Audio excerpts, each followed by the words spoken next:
Emotional regulation training. Emotional regulation training is one of the most essential life skills a person can develop, a quiet form of power that determines how we experience our inner world, how we respond to others, and how we move through life's challenges. To regulate emotions does not mean to suppress them or to pretend everything is fine when it's not. Instead, it means learning to understand, manage, and transform emotions so that they work for you, not against you. Imagine your emotions as weather, sometimes calm and sunny, sometimes stormy, sometimes unpredictable. You cannot stop the rain or the wind, but you can learn how to build shelter, how to dress for the weather, and how to keep walking even when skies are gray. Emotional regulation teaches exactly that, how to live wisely within your emotional climate without getting lost in it. The first step is awareness. Before you can regulate an emotion, you have to notice it. Many people go through life disconnected from their feelings. They might feel irritated, anxious, or heavy without being able to name why. But emotions carry messages. Anger might mean a boundary is being crossed.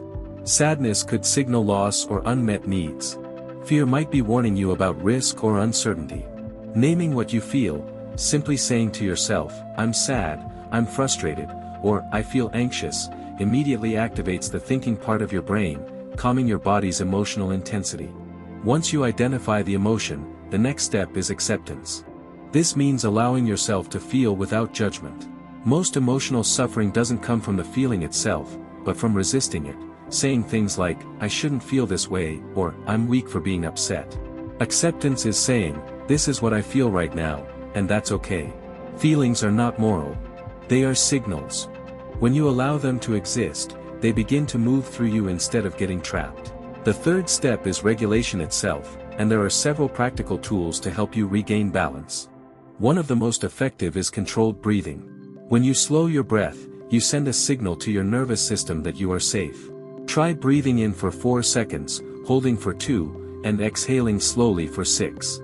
This gentle rhythm lowers stress hormones and gives your mind time to respond instead of react. Another powerful technique is reframing. Reframing means changing the meaning of what's happening. For instance, instead of thinking, "This person is trying to hurt me," you could say, "This person is expressing their own pain." The situation might stay the same, but your internal experience transforms. Reframing helps you see more clearly, reducing emotional charge and restoring perspective. Movement also helps regulate emotions. Emotions are energy, they want to move through the body. Exercise, walking, stretching, or even shaking your hands out for a few minutes releases emotional buildup. Sitting still while angry or anxious traps energy, making emotions feel more powerful. Movement signals release. Journaling is another gentle method. Writing your thoughts down organizes your mind. It helps you externalize what's inside, creating distance between you and your emotions. You might write, "I felt ignored today, and it made me angry. I realize I wanted to feel respected." This simple process brings awareness and understanding, helping emotions transform into insights. Visualization can also help. Picture your emotion as a wave, rising, cresting, and then falling back into stillness. All emotions follow this pattern. They peak and pass. No feeling lasts forever. The wave always returns to calm water. Self-compassion is the foundation that holds all emotional regulation together. Many people can offer patience and kindness to others but treat themselves harshly when they feel emotional. When you tell yourself, "It's okay that I feel this, I'm doing my best," or "This will pass," you regulate your nervous system through love, not force. Self-compassion brings balance. Over time, emotional regulation creates resilience. You recover faster from setbacks, communicate more clearly, and make wiser choices. You no longer fear your emotions because you trust your ability to handle them. Life becomes less about avoiding pain and more about moving through it with skill and grace. There's also a spiritual side to this practice. When you regulate emotions, you reconnect with your deeper self, the part of you that is calm even in chaos. Beneath every wave of emotion lies a still ocean of awareness. Emotional regulation helps you access that stillness again and again. Remember, this is a lifelong practice, not a quick fix. You will still have moments of anger, sadness, fear, or overwhelm. But the difference is this: you will no longer be trapped by them. You will know how to navigate them, like a skilled sailor reading the wind. And as you develop this skill, others will feel it too. People will notice your calm, your steadiness, your presence. You become the grounding force in conversations and crises. Your peace becomes contagious. That is the power of emotional regulation, quiet, real, and deeply human. Self-authoring, Jordan Peterson's method. The self-authoring method, developed by psychologist Jordan Peterson and his colleagues, is a powerful writing-based program designed to help you understand your past, clarify your present, and consciously create your future. It's not just journaling, it's a structured process for rewriting your life narrative so that you become the author of your own story instead of a character trapped in someone else's. At its core, self-authoring is about taking psychological ownership. Most people move through life reacting to circumstances, shaped by habits, experiences, and unexamined beliefs. But when you sit down to write your own story deliberately, something profound happens. Your chaotic memories begin to organize. You start to see patterns in your behavior, lessons in your pain, and meaning in your experiences. Clarity begins to replace confusion. The method is divided into 3 main sections: past authoring, present authoring, and future authoring. Each one serves a different purpose, and together they create a full map of who you are and who you can become. In the past authoring section, you revisit key experiences that shaped your life. You write about significant events, moments of pain, joy, conflict, or transformation. The goal is not to dwell on trauma, but to process it. When you put your experiences into words, you give structure to emotion. What was once an undefined memory floating in your mind becomes a story with a beginning, middle, and end. This simple act brings closure. Research shows that writing about emotional experiences reduces anxiety and improves both mental and physical health. You are no longer haunted by what you can describe clearly. In the present authoring section, you explore your personality as it is right now. You identify your strengths and weaknesses, your habits and blind spots. You reflect on what you value and where you struggle. This stage is honest self-assessment, not self-criticism.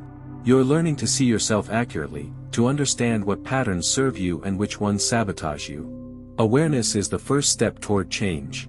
Finally, in the future authoring section, you project forward. You imagine the life you want to live 3 to 5 years from now, in vivid detail. You describe your ideal career, relationships, health, and personal growth.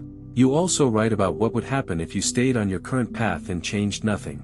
This contrast creates emotional motivation. When you see clearly what your life could be versus what it might become if you stagnate, you naturally start aligning your actions toward the better version. What makes this process so powerful is that it engages both emotion and logic. Writing accesses deeper parts of your brain, connecting feelings to thoughts. You're not just thinking about your life. You're actively reshaping it through language. Language is structure, and when you give your life story structure, you transform chaos into order. Self-authoring also helps resolve internal conflict. Many people carry contradictory desires. Part of them wants safety, while another part wants adventure. One side seeks comfort, another craves challenge. By writing about your ideal self and future, you integrate these opposing parts. You begin to see how each side can contribute to a larger, more balanced vision of who you are. The process also builds responsibility. Once you've written your goals and values, you can no longer blame luck or others for everything that happens. You begin to realize that your choices matter. This sense of agency, the belief that you can influence your life, is one of the strongest predictors of psychological well-being. Here's how to start: set aside time in a quiet space. Open a blank document or notebook. Begin with the past, write about your life in chapters. Name each chapter with something meaningful, like leaving home, the year of loss, or finding my voice. Describe what happened, how it shaped you, and what you learned. Then move to the present, write honestly about who you are today, what you like about yourself, and what you would like to improve. No judgment, just truth. Finally, visualize your future. Write it as though it's already happening. Describe your ideal day, your mindset, your surroundings, your relationships. Be detailed. The clearer your vision, the stronger your direction. The beauty of the self-authoring method is that it doesn't rely on external motivation. You don't need to wait for a perfect moment, a new year, or someone else's approval. You begin exactly where you are, with your own words. And as you write, you discover that you are not fixed. You are a work in progress, a living story, capable of rewriting itself at any moment. Through this process, your past becomes understood, your present becomes intentional, and your future becomes possible. That is the essence of self-authorship, moving from chaos to clarity, from reaction to creation, from being written by life to writing your own life. Cognitive reappraisal. Cognitive reappraisal is one of the most effective and scientifically supported tools for emotional and mental well-being. It is the ability to reinterpret a situation, to change the way you think about something so that it changes the way you feel about it. It doesn't mean denying reality or pretending everything is fine. It means learning to see the same event from a different perspective, one that gives you strength instead of pain. Our emotions are not created by events themselves, but by the meaning we assign to those events. Two people can experience the same situation, a job loss, a breakup, a criticism, and feel entirely different emotions, depending on the story they tell themselves about it. One might think, "This means I'm a failure," and feel hopeless. Another might think, "This is a chance to start fresh," and feel motivated. The situation is identical. The difference is the interpretation. That's the essence of cognitive reappraisal. This concept is rooted in cognitive behavioral therapy, one of the most researched psychological approaches in the world. CBT teaches that our thoughts influence our feelings, and our feelings influence our actions. If you can change your thoughts, even slightly, you can change your entire emotional landscape. Reappraisal begins with awareness. When something upsets you, pause before reacting. Ask yourself, what story am I telling myself about this? For example, if a friend cancels plans, your automatic thought might be, "They don't care about me." That thought leads to sadness or anger. But what if you reappraise the situation and thought, "They must be exhausted after a long week, maybe they just need rest." Instantly, your emotion softens. Nothing external changed, yet your inner world feels lighter. Reappraisal is not about lying to yourself or pretending something bad is good. It's about finding a perspective that's true and useful. Let's say you failed an exam. You could think, "I'm stupid," which crushes your motivation. Or you could think, "I didn't prepare well this time, now I know what I need to do next time." Both thoughts are real, but only one helps you grow. This technique can also be used for stress management. When you face a challenge, instead of labeling it as a threat, you can reframe it as a test or a training ground. The brain responds differently to those words. Threats trigger fear and tension. Challenges activate focus and curiosity. A small shift in perspective changes your body's entire stress response. Cognitive reappraisal also builds resilience. When you reinterpret painful experiences as lessons or catalysts for growth, you reduce emotional suffering and increase your ability to adapt. For example, someone who grew up with hardship might think, "My struggles made me strong and empathetic." That reappraisal doesn't erase pain, but it transforms it into meaning. Another powerful use of reappraisal is in relationships. When someone's words hurt you, pause before assuming intent. Maybe they were stressed, distracted, or unaware. Reframing others' behavior with compassion reduces unnecessary conflict. It also prevents you from internalizing negativity that isn't yours to carry. Reappraisal can even change your memory of the past. When you revisit old wounds and reinterpret them through the eyes of the wiser, older you, the emotional sting begins to fade. You might think, "That person hurt me, but they were also broken in their own way," or, "That failure led me to something better." You don't erase the past, you reclaim its power. To practice cognitive reappraisal, try this simple process. Notice your emotional trigger. What situation or thought made you feel upset? Identify the automatic interpretation. What story did you tell yourself? Challenge that story. Is it entirely true? Is there another way to view it? Reframe it into something more balanced, empowering, or compassionate. With practice, reappraisal becomes natural. You start doing it automatically, turning frustration into patience, rejection into redirection, mistakes into lessons. Over time, you realize that peace isn't the absence of problems, it's the presence of perspective. It's important to remember that cognitive reappraisal is not about toxic positivity. You're not forcing yourself to see everything as good. You're choosing to see it clearly, through the lens of growth, context, and understanding.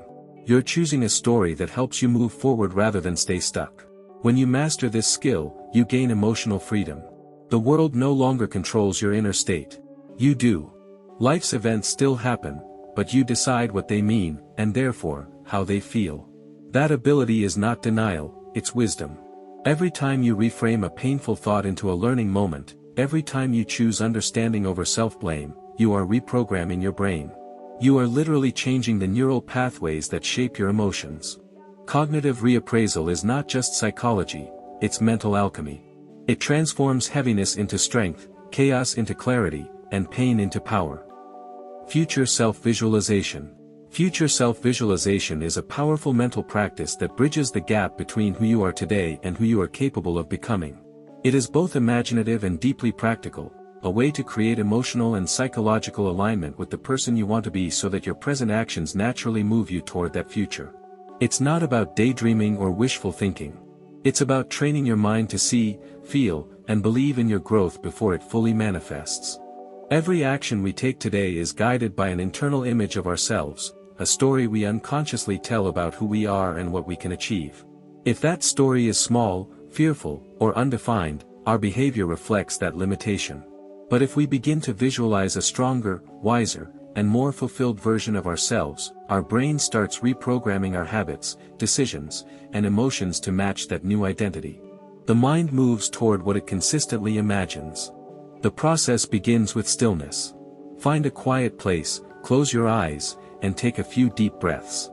Allow your body to relax. Then, imagine yourself 5 or 10 years in the future, not as an idealized fantasy, but as a grounded, authentic version of you who has grown through experience. This is your future self, the version of you who has made peace with past wounds, learned from mistakes, and developed the traits you currently admire in others.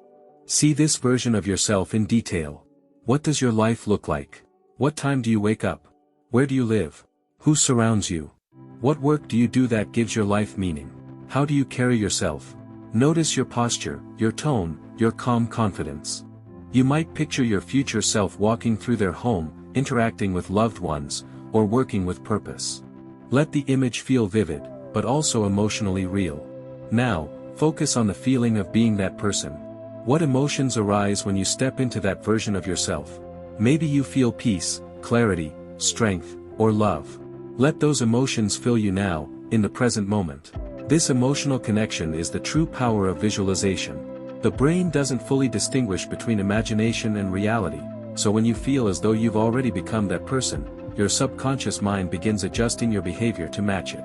Over time, this practice builds an invisible bridge between your present and your future. You begin asking yourself simple but powerful questions, like, what would my future self do in this situation, or how would they respond to this challenge? These questions instantly elevate your decision-making. They pull you out of impulsive, short-term thinking and help you act from a place of wisdom. Future self-visualization also reduces fear and anxiety. When life feels uncertain, imagining your future self who has already overcome your current challenges helps you find calm and courage. You realize that the future you're afraid of already contains a version of you who knows how to handle it. That thought alone can restore faith and resilience. To make this exercise more effective, you can write a letter from your future self to your present self. In the letter, describe the lessons you've learned, the habits you built, and the mindset that helped you grow. This creates a sense of mentorship, your wiser, older self guiding you from across time. Many people find that these letters become deeply motivating and comforting, especially during hard times. Future self-visualization works because it rewires your identity. Instead of trying to force new behaviors, you embody the person who naturally lives that way. For example, if you want to be fit, visualize your future self who enjoys exercise and nourishment. If you want to be confident, see yourself speaking with calm authority and ease. Your brain begins to believe, this is who I am, and your habits follow. It's important to revisit this visualization regularly, perhaps each morning or before bed. The more you connect to your future self, the stronger the neural connection becomes.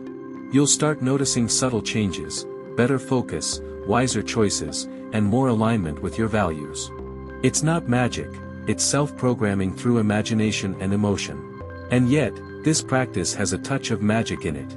It reminds you that time is fluid, that your future is not something distant waiting to happen. It's something you are actively shaping right now, moment by moment, through your thoughts and actions. The person you dream of becoming is not separate from you. They are already within you, waiting to be strengthened, expressed, and trusted. Visualization is how you meet them, and how you bring them to life. Image prompt, cartoon-style white line art on dark background, a person standing face-to-face with their glowing future self, a soft golden light connecting their hearts, behind them, faint outlines of possible paths branching into the distance, minimal blue and gold highlights emphasizing transformation and hope. The 80-20th rule, Pareto principle. The 80-20 rule, also known as the Pareto principle, is one of the simplest yet most transformative ideas in self-improvement and productivity. It states that roughly 80% of your results come from 20% of your efforts. In other words, not all actions are equal. A small portion of what you do each day produces most of the impact, while the rest consumes time and energy without giving much back. This idea originated from the Italian economist Vilfredo Pareto, who noticed that 80% of the land in Italy was owned by 20% of the people. Later, researchers found the same pattern in almost every area of life, from business and wealth to learning and relationships. You might wear 20% of your clothes 80% of the time, or get 80% of your happiness from 20% of your friendships. The 80-20 rule is not an exact math formula but a guiding principle that helps you focus on what truly matters.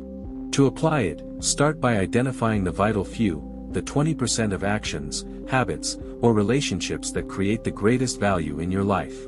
Then identify the trivial many, the 80% of things that take your time but give very little back.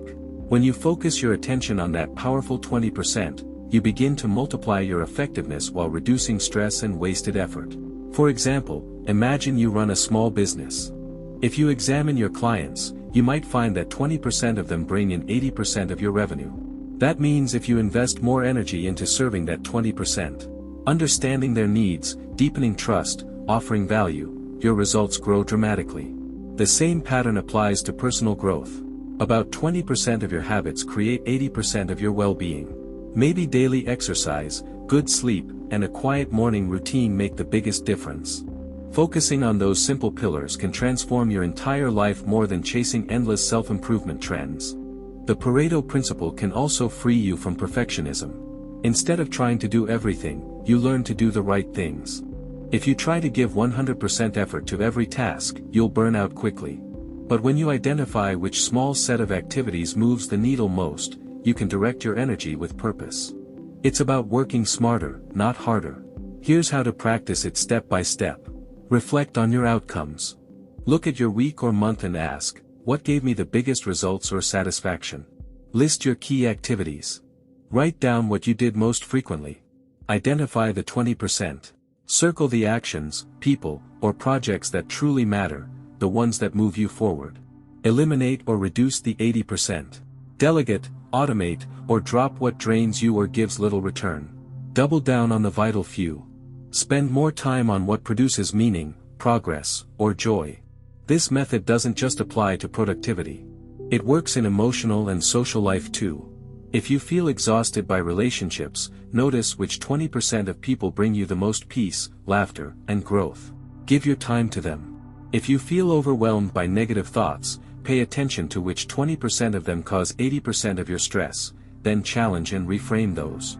The 80-20 rule invites you to think strategically about your limited time and energy. Life is short, and not all effort is equally valuable.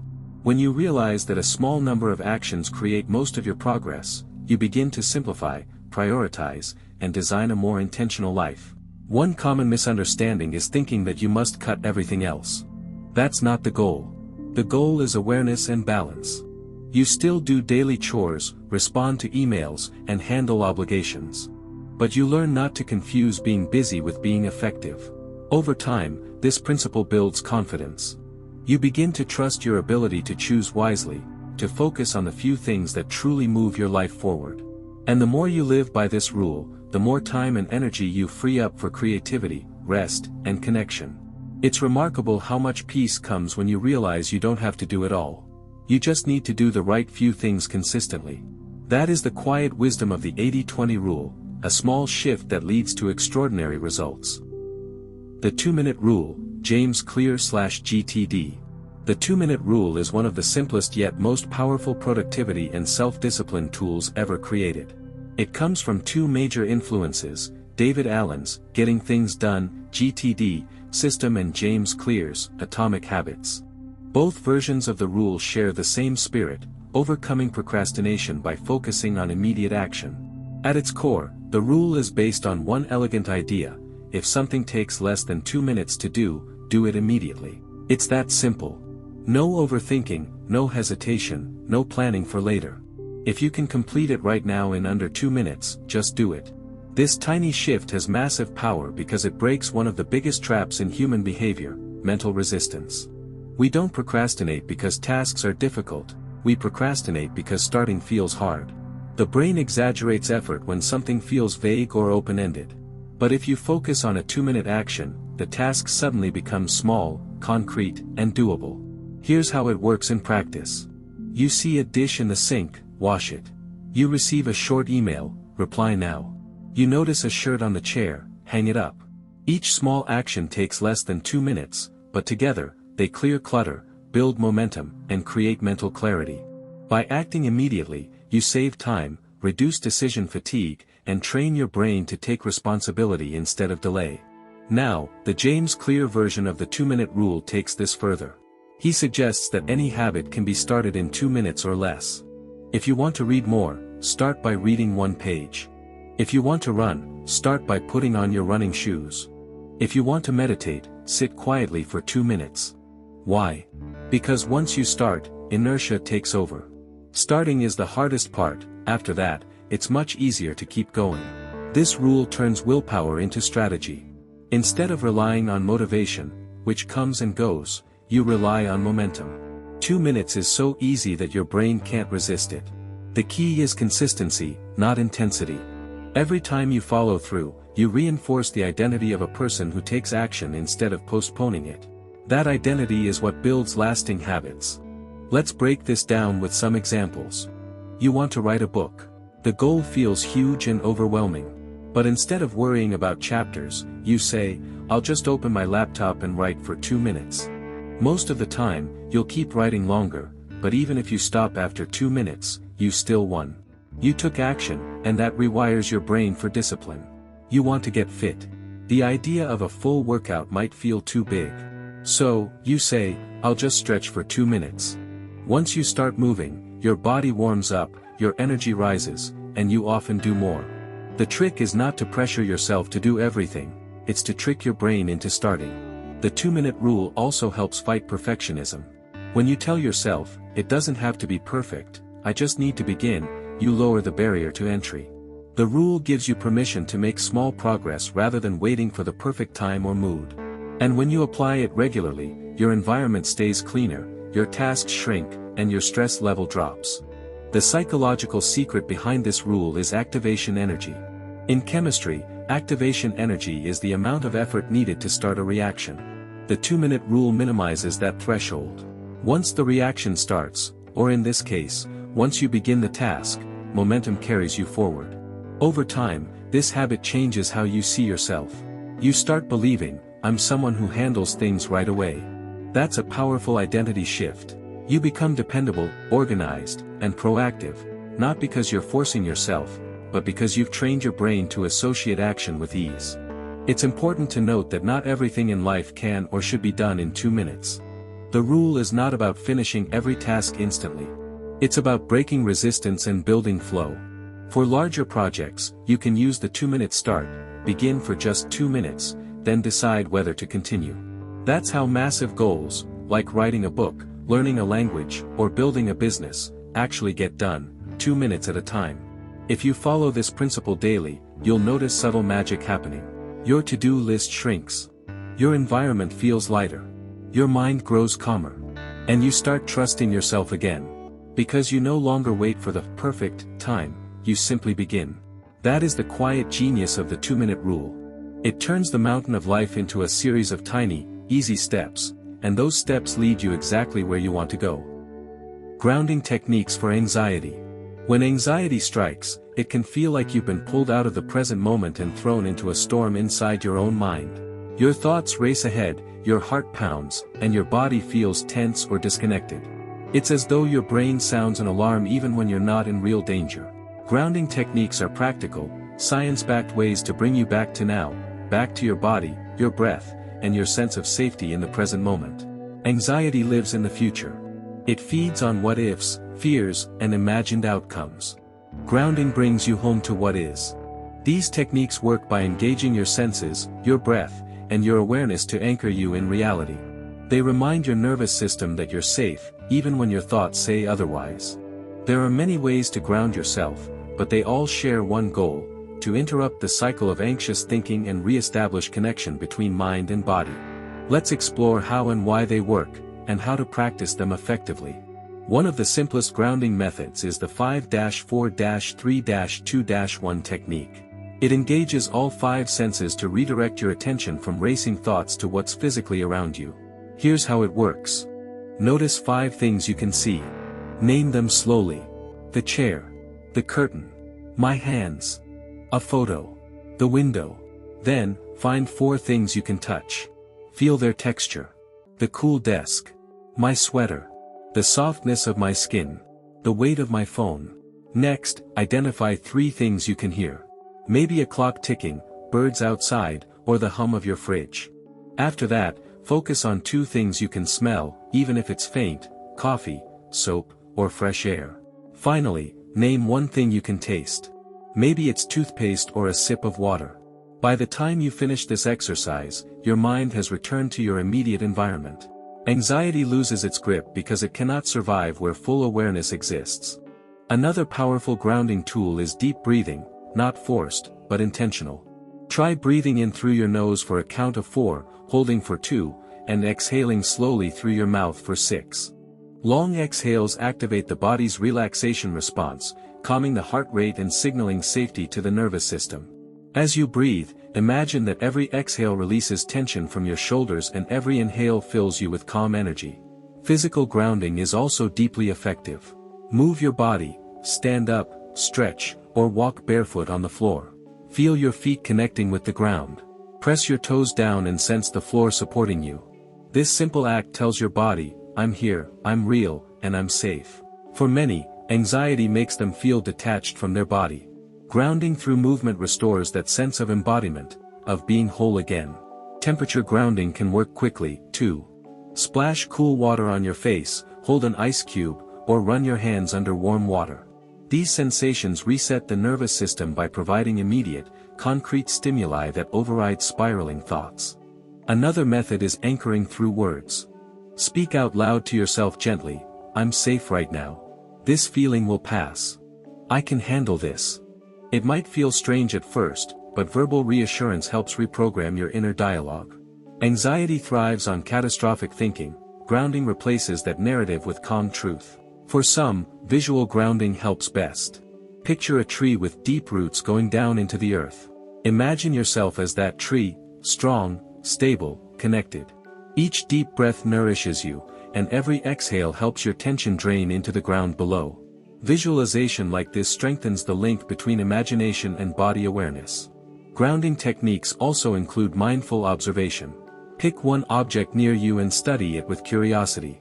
Notice its color, shape, texture, shadows, and imperfections. Describe it silently in your mind. This simple exercise quiets the mental noise of anxiety by focusing your attention on something neutral and real.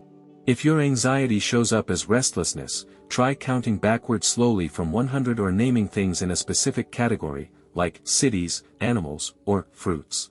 This engages your logical brain, the prefrontal cortex, and pulls energy away from the emotional centers responsible for panic. Another grounding strategy involves journaling. Write down what you're feeling in the moment.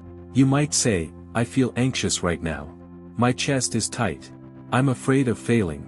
But I know this feeling won't last.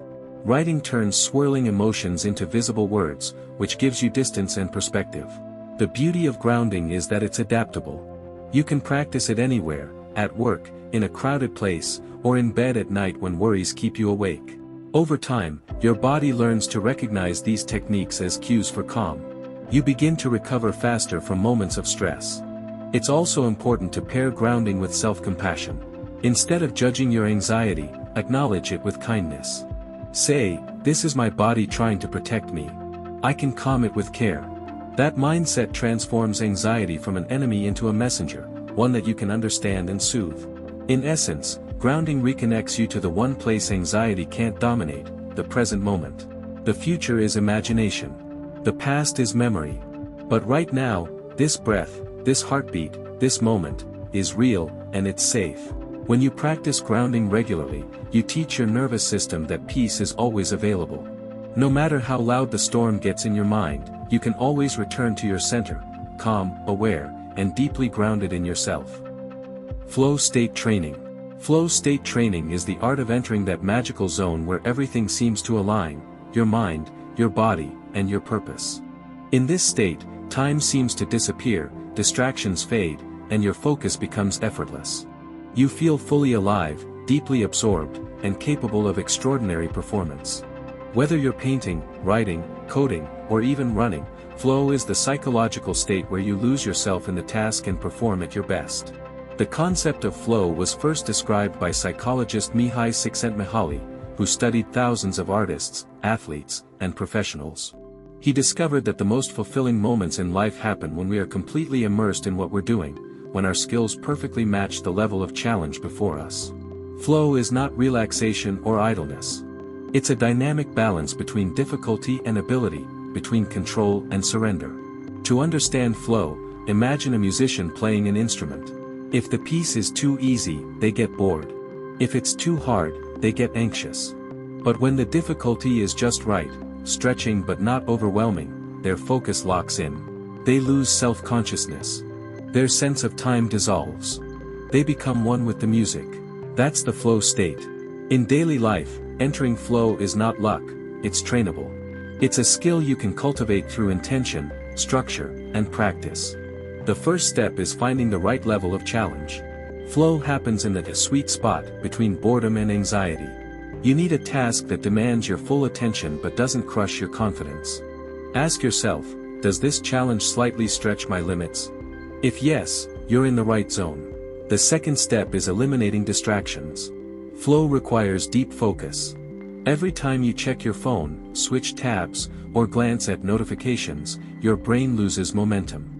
To enter flow, set aside uninterrupted time. Turn off alerts, close unnecessary windows, and create an environment that supports concentration. Even 30 minutes of full immersion can feel deeply rewarding. Next, set a clear goal. Your brain needs a direction to channel energy. Ambiguous goals create confusion, but clear ones generate momentum. Instead of saying, "I'll work on my art," say, "I'll sketch one complete concept in 45 minutes. Clarity sharpens focus. When you know exactly what success looks like, your mind naturally aligns toward it. Immediate feedback is another key ingredient. Feedback doesn't always mean someone else's opinion, it can be as simple as seeing progress unfold. When you write, the words appearing on the page are feedback. When you run, your pace and breath are feedback. This constant loop keeps you engaged and allows small adjustments that sustain the state of flow. A powerful yet often overlooked element of flow is presence. You can't enter flow if your mind is in the past or the future. Flow exists only in the now. To strengthen presence, start each session with a minute of deep breathing. Focus on your senses, the feel of your hands, the sound of your surroundings, the rhythm of your breath. Once your attention anchors in the moment, begin your task with gentle curiosity rather than pressure. You might also experience the flow trigger through rhythm or ritual. Many high performers use simple pre-flow rituals, making tea, lighting a candle, or putting on specific music. These small cues train your brain to associate that environment with deep focus. Over time, the ritual itself becomes a switch that signals, it's time to enter flow. Physiologically, the flow state is fascinating. Your brain waves shift from beta, alert but scattered, into alpha and theta, which are associated with relaxation and creativity. Your prefrontal cortex, the part of your brain that generates self-doubt and overthinking, quiets down. This is called transient hypofrontality. That's why you lose your sense of time and ego during flow. You become absorbed in pure action. To stay in flow longer, practice micro-recovery. Flow burns energy. Every 90 minutes or so, take short breaks, stretch, hydrate, or breathe deeply. This helps reset your focus without breaking momentum. Trying to force flow for hours only leads to fatigue. Think of it as a dance, engage deeply, then rest lightly. Training for flow also means developing self-awareness. Notice what kinds of activities naturally pull you in. Some people find flow through movement, others through writing, building, or problem solving.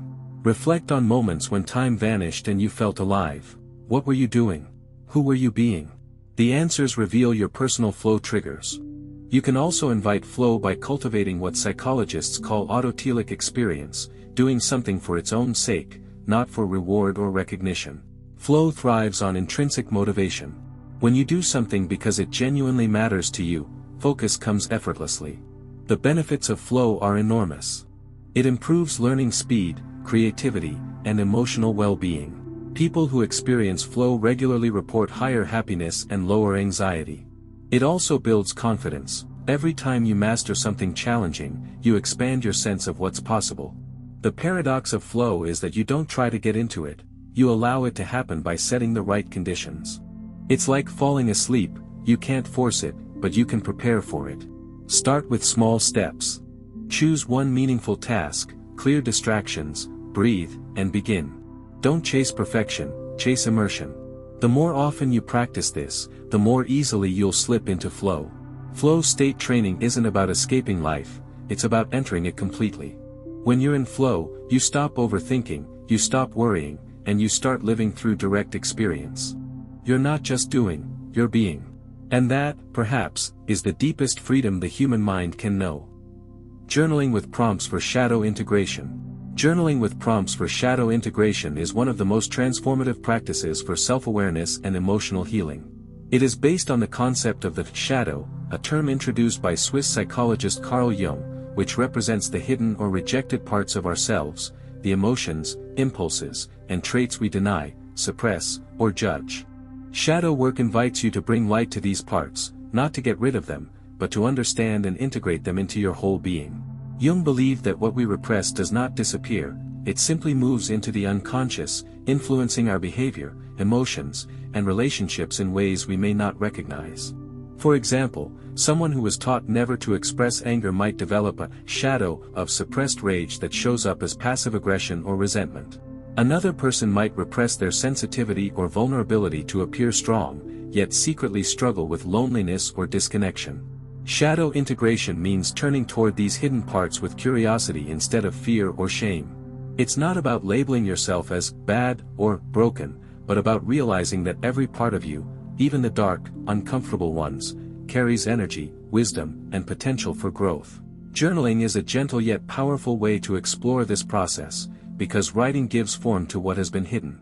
It allows unconscious material to rise into awareness, where it can be seen, understood, and transformed. To begin shadow journaling, it's essential to create a space of emotional safety. Find a quiet environment where you won't be interrupted. Keep your journal private. Remember that you're writing for yourself, not for anyone else. There's no need to censor, polish, or fix your words. The purpose is honesty, not perfection. Start each session by grounding yourself. Take a few deep breaths, relax your shoulders, and remind yourself that you are safe to explore whatever arises. When we work with the shadow, emotions can surface: guilt, anger, sadness, envy, fear, and that's okay. You're not reliving trauma, you're releasing energy that's been trapped. Here are some shadow integration prompts that can guide your journaling. What qualities or behaviors in others trigger me the most, and why? Often, the traits that irritate us in others reflect something unresolved in ourselves, something we've disowned or denied. By examining these triggers, we begin to reclaim our projections. When do I feel jealous or resentful, and what does that reveal about my unmet desires? Jealousy points to suppressed longing. Instead of judging it, let it show you what you truly want but haven't allowed yourself to pursue. What emotions do I avoid feeling, and how do I distract myself from them? Naming your avoidance patterns, overworking, scrolling, overeating, people-pleasing, helps you uncover what feelings are hiding beneath. What parts of myself do I try to hide from others? This might include vulnerability, anger, insecurity, or neediness. Recognizing these parts begins the process of compassion and integration. When have I acted out of alignment with my values, and what was I protecting or afraid of? Owning our contradictions is part of becoming whole. You can learn from your mistakes without self-hate. What positive qualities have I suppressed because of fear of judgment? Sometimes our shadow hides not only the dark but also the bright: our boldness, creativity, sensuality, or confidence that others once shamed us for. As you answer these prompts, don't analyze too much. Let the words flow. The goal is not to be right but to be real. You might find that as you write, new memories surface, moments from childhood or relationships where you learned it was unsafe to express certain emotions. Welcome them gently. Awareness is the first step toward freedom. Shadow journaling works best when followed by integration, bringing compassion to what you've uncovered. After each session, read what you wrote and ask, can I see this part of myself without judgment? If the answer is difficult, imagine speaking to that part as you would to a frightened child, with empathy, patience, and love. You can also end each session with an affirmation that honors wholeness, such as, I embrace every part of myself, light and dark. I am learning, healing, and growing. Over time, you'll notice subtle changes. You'll feel less reactive, more grounded, and more authentic. Conflicts that once triggered you will start to dissolve. You'll become aware of how often you projected your own shadows onto others. You'll recognize that what you see out there often reflects something in here. Journaling for shadow integration is not a one-time exercise but an ongoing practice. The unconscious is vast, every layer you uncover reveals another. But with each step, you reclaim more of your energy, creativity, and emotional power. You become less fragmented and more whole. As Jung wrote, one does not become enlightened by imagining figures of light, but by making the darkness conscious. That is the essence of this work. When you shine the light of awareness into your inner darkness, you don't destroy the shadow, you integrate it. You learn to hold both the beauty and the pain within you with wisdom and compassion. In the end, shadow journaling is not about becoming perfect, it's about becoming real. And realness, with all its contradictions, is the truest form of freedom. Compassionate Inquiry, Gabor Mate. Compassionate inquiry is a therapeutic approach developed by Dr. Gabor Mate, a physician and trauma expert known for his work on addiction, stress, and childhood development. At its heart, compassionate inquiry is a way of gently uncovering the unconscious stories, emotional wounds, and beliefs that shape how we think, feel, and behave. It's not about analyzing or diagnosing ourselves, it's about listening deeply to what lies beneath our pain, with compassion instead of judgment. Dr. Mate often says that the question is never, what's wrong with you, but rather, what happened to you? That shift captures the essence of this method. Many of our struggles, anxiety, addiction, perfectionism, emotional reactivity, are not flaws in character. They are adaptations our minds created long ago to help us survive situations that felt unsafe or overwhelming. Compassionate inquiry helps us recognize these patterns for what they are, ingenious coping mechanisms that have simply outlived their usefulness. The practice begins with awareness. When you notice yourself reacting strongly, with anger, shame, fear, or withdrawal, you pause and get curious instead of critical. You might ask, what am I actually feeling right now? Where do I feel it in my body? Bringing attention to the body is essential, because trauma and emotional memory are stored not just in thoughts, but in sensations. Tightness in the chest, clenching in the stomach, or tension in the jaw may all hold unspoken stories. Once you locate the feeling, the next question is, when have I felt this before? This opens a doorway to the past, often leading back to childhood experiences of being hurt, unseen, or rejected. You may realize that a present-day situation triggered a very old emotional wound. For example, being ignored by a friend might bring up the same pain you felt when a parent dismissed your needs. The adult mind knows it's not the same, but the emotional body can't tell the difference. Compassionate inquiry encourages you to approach this realization not with blame, but with kindness. Instead of judging yourself for being too sensitive or overreacting, you recognize that a younger part of you is still seeking safety and love. You might say to yourself, of course I feel hurt, this reminds me of when I felt invisible as a child. In that moment of understanding, the energy of the emotion begins to soften. Awareness, held with compassion, transforms pain into healing. Another important element of this approach is questioning the stories we unconsciously live by. For example, after being neglected, a child might develop a belief like, I'm not worthy of attention. As adults, we keep acting from that story, working too hard to prove our value, or choosing relationships that repeat the same emotional pattern. Through gentle inquiry, you can begin to see these beliefs for what they are, interpretations, not truths. The moment you recognize them consciously, you gain the freedom to choose differently. Compassionate inquiry also teaches that emotions are not enemies, they are messengers. Anger might be protecting vulnerability. Anxiety might be guarding against uncertainty. When you explore these feelings with curiosity, you begin to hear what they're trying to tell you. Instead of suppressing or fighting emotions, you learn to sit with them, breathe through them, and ask what they need from you. A key principle in this process is safety through self-compassion. Healing cannot happen through self-attack. When painful memories arise, respond as you would to a loved one, with patience and gentleness. You might place a hand on your heart and say, "I'm here for you." You don't have to hide anymore. These small gestures create a sense of inner security that allows deeper emotions to surface and be released. Over time, compassionate inquiry builds emotional literacy and self-trust. You learn to notice when an old wound is being triggered and to meet it consciously instead of unconsciously reacting. This creates space between stimulus and response, a space where choice and freedom live. It also deepens empathy for others, because as you understand your own pain, you naturally become more compassionate toward the pain in others. This method is not about fixing yourself. It's about understanding yourself. As Dr. Mate explains, healing happens when we bring awareness to our experience with love. The purpose is not to eliminate all pain but to see clearly where it comes from, to stop identifying with it, and to realize that beneath all the defense mechanisms, there is still a whole, unbroken self waiting to be seen. Through compassionate inquiry, you begin to replace self-judgment with curiosity, fear with understanding, and shame with compassion. You stop asking, "Why am I like this?" and start asking, "What part of me is still hurting, and how can I care for it?" And that, ultimately, is how healing begins, not by force, but by gentle awareness that welcomes every part of who you are. Behavioral activation, used in CBT. Behavioral activation is a simple yet powerful psychological technique developed within cognitive behavioral therapy, CBT, to help people break free from cycles of depression, apathy, and emotional paralysis. At its core, it teaches one essential truth: action changes emotion. Instead of waiting to feel motivated before doing something, you act first, and the feeling of motivation follows. When people feel low, anxious, or hopeless, their natural instinct is to withdraw.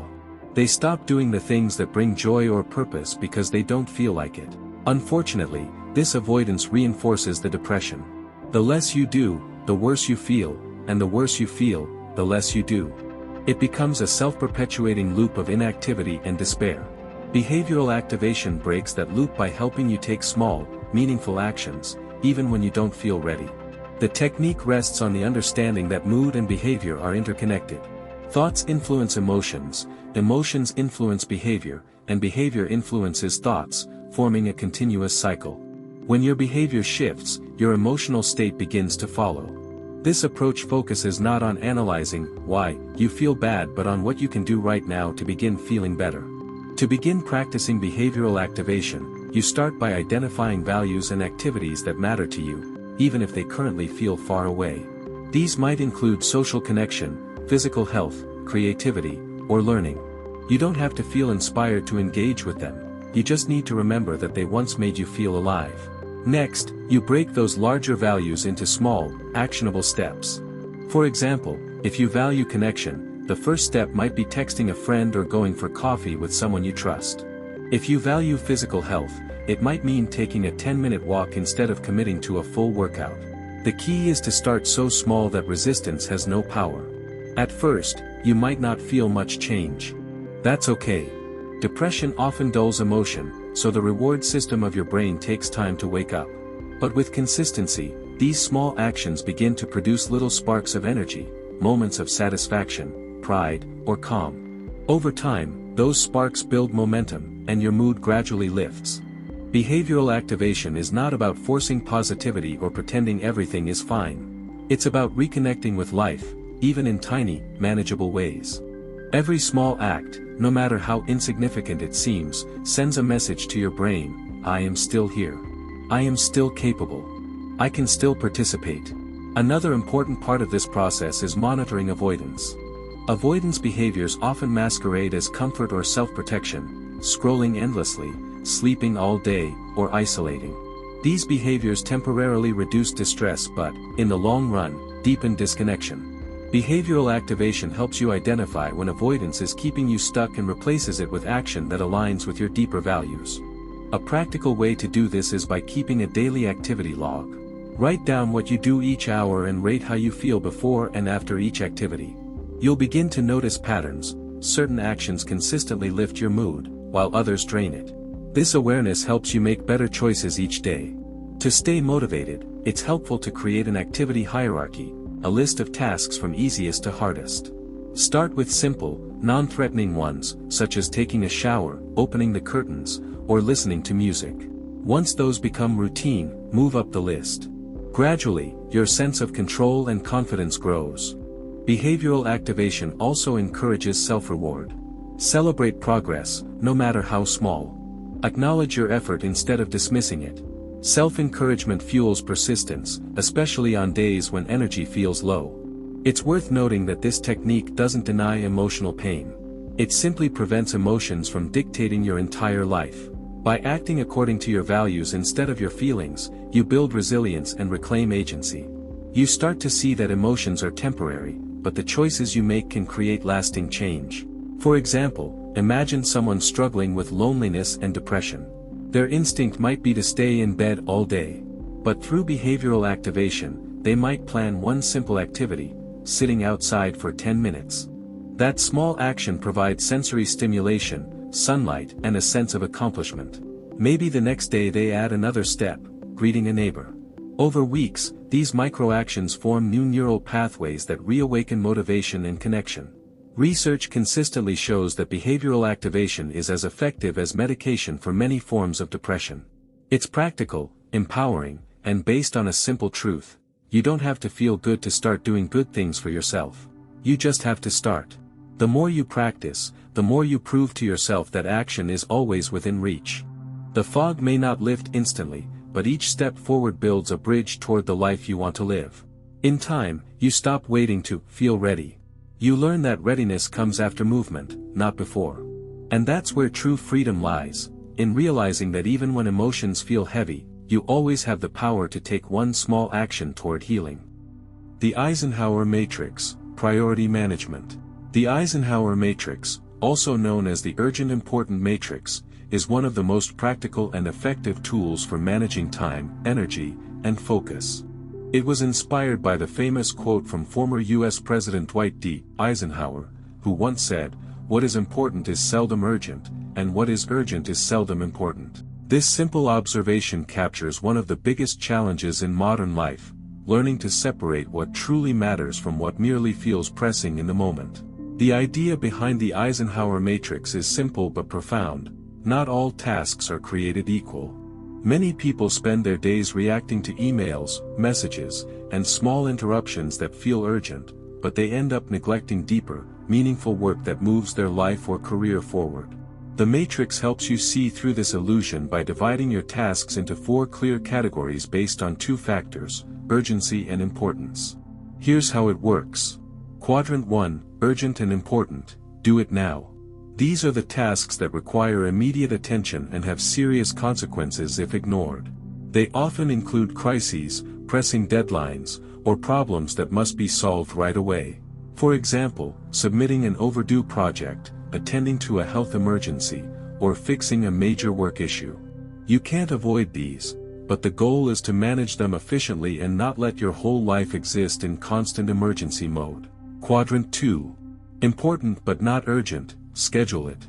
This is the quadrant of true growth and success. These tasks align with your long-term goals and values but don't demand your immediate attention. They include planning, learning, relationship building, exercising, and creative projects. Because they aren't urgent, they're often postponed, yet they're the very activities that create a meaningful and balanced life. Eisenhower and later productivity experts like Stephen Covey emphasized that spending more time here is the secret to effectiveness. Quadrant 3, urgent but not important, delegate it. These tasks feel urgent but don't contribute much to your real goals. They're often interruptions or someone else's priorities, like unnecessary meetings, phone calls, or minor requests. You can handle them quickly, delegate them, or set boundaries to protect your focus. The challenge here is learning to say no, politely but firmly, so your day isn't consumed by other people's agendas. Quadrant 4, not urgent and not important, eliminate it. This is where procrastination and distraction live. Activities like excessive scrolling, mindless TV, or gossip might feel relaxing in the moment but add little value to your life. The key isn't to eliminate all leisure, rest is essential, but to be conscious of how much time you spend here. Replace empty distractions with restorative rest or meaningful recreation that rejuvenates you. The power of the Eisenhower matrix lies in how it shifts your mindset. Instead of being controlled by urgency, you become guided by purpose. You stop reacting to life and start responding intentionally.